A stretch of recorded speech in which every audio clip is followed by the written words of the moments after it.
Imagine someone says something incredibly insulting to you, or maybe you lose your job, or your partner walks out. Most people have a knee-jerk reaction. Their blood boils, their heart races, and they say something they later regret. They are like a puppet, and the world is pulling their strings. But what if you were unshakable? What if you could look at chaos, insult, and failure and feel absolutely nothing? Not because you're a robot, but because you are in total control. This is the art of reacting to nothing. So hello, friends.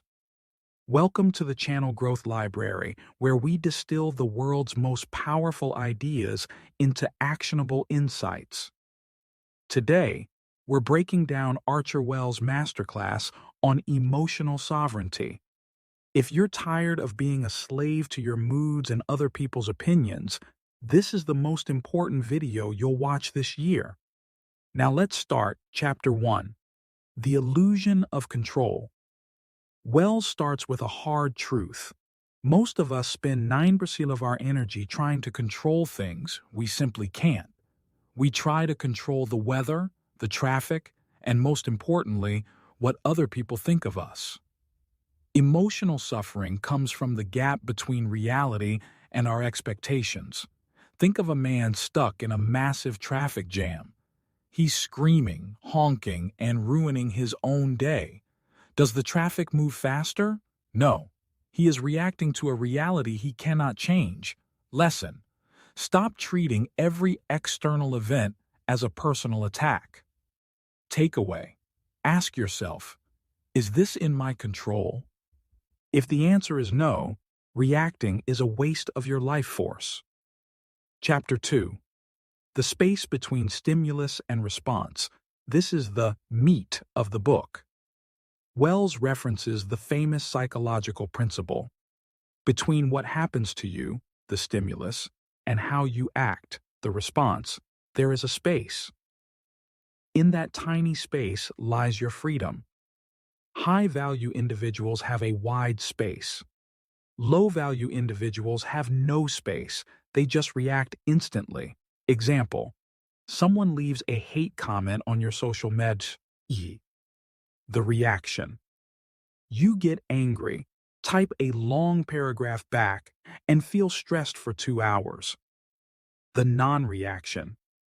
You see the comment, recognize it's a reflection of their insecurity, and go back to eating your lunch. Takeaway: practice the 5-second pause. When something triggers you, count to 5 before you speak or act. In those 5 seconds, the animal brain cools down and the rational brain takes over. Chapter 3. Detachment is your superpower. In the West, we often think detachment means being cold or heartless.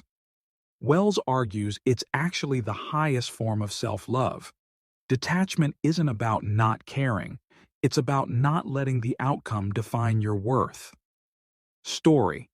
Consider 2 athletes. One is desperate for the trophy. His whole identity is tied to winning. The other loves the game but is detached from the result. When they both lose, the first athlete is crushed for months. The second athlete is back in the gym the next day. Lesson: you are not your job, your bank account, or your relationship status. You are the observer. Takeaway: practice the observer meditation. Sit for 5 minutes and watch your thoughts pass by like clouds. Don't grab them, just watch them. Chapter 4. Mastering the Ego. The ego is the part of you that gets offended. It's the part that needs to be right. Wells explains that the ego is actually incredibly fragile. If you have a big ego, you have a big target on your back. People can hurt you easily. If you have no ego, there is nothing to hit. Example: if someone calls a billionaire poor, the billionaire doesn't get mad. Why? Because he knows it's not true. He has nothing to prove. Anger is usually a sign that you secretly fear the person might be right. Lesson: humility is a shield. If you don't need to be the main character in every room, You become untouchable. Takeaway. Intentionally let someone win an unimportant argument today. Notice how it feels to let it go. Chapter 5. Building Unshakable Confidence. Wells flips the script on confidence. It's not about knowing you'll succeed. It's about knowing you'll be okay even if you fail. Real confidence is the absence of fear regarding other people's judgment. Story. A public speaker isn't confident because he knows he won't stumble. He's confident because he knows that if he does stumble, he has the internal strength to laugh it off. Lesson. Confidence is built through competence and indifference. Takeaway. Do one thing every day that makes you feel slightly embarrassed, like asking for a discount at a coffee shop. Desensitize yourself to the social sting. Chapter 6. Taking Back Your Power. Every time you get angry at someone, you are handing them the remote control to your emotions. You are saying, "Here, you decide how I feel today." Sovereignty is the goal. You must be the only person with the keys to your emotional state. Example. A toxic boss tries to bait you into an argument. If you stay calm and professional, you have the power. If you blow up, they have won because they controlled your behavior. Lesson. Silence is often the most powerful response. It shows that the other person's energy isn't heavy enough to move yours. Takeaway. Use the phrase, "You might be right," and move on. It kills any argument instantly because it gives the other person nowhere to go. Chapter 7. The Path to Inner Peace. The final chapter focuses on the long-term lifestyle of reacting to nothing. It's about creating a buffer zone in your life through sleep, boundaries, and philosophy. Peace is not the absence of conflict. It is the ability to remain centered during conflict. Friends. Life will always throw rocks at you.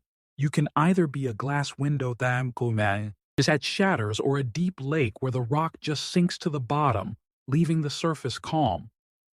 Takeaway. Create a morning fortress. Spend the first hour of your day without your phone. No news, no emails, no social media. Build your internal peace before the world tries to take it away. Reacting to nothing isn't about being passive. It's about being calculated.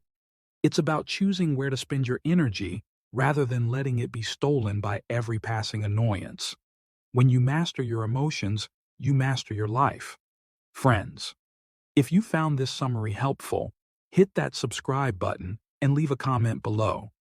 What's one thing that usually makes you react, and how are you going to react to nothing next time it happens?